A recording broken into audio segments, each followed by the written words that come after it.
बहुत समय पहले एक छोटे से गांव में रामू नाम का एक गरीब लकड़हारा रहता था। वह प्रतिदिन जंगल से लकड़ियां काट कर लाता और उन्हें बेचकर अपने परिवार का पालन पोषण करता था।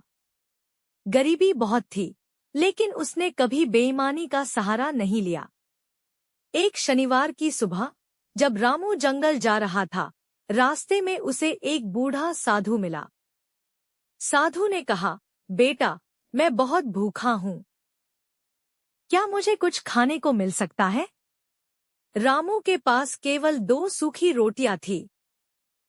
उसने बिना सोचे समझे दोनों रोटियां साधु को दे दी और स्वयं भूखा ही जंगल चला गया।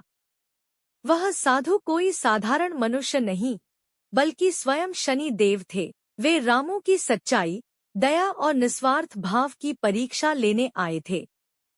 जंगल में उस दिन रामू को एक विशाल चंदन का सूखा पेड़ मिला। उसने उसकी लकड़ियां बेचकर पहले से कई गुना अधिक धन कमाया।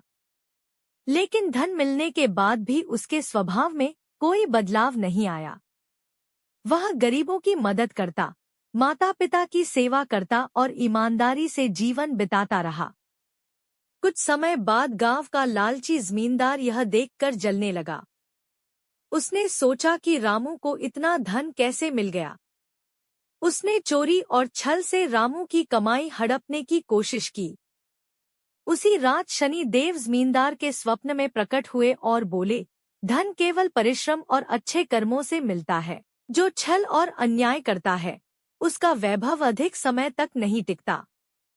अगले ही दिन जमींदार का सारा घमंड टूट गया। उसने अपनी गलती स्वीकार की और रामू से क्षमा मांगी। रामू ने उसे क्षमा कर दिया।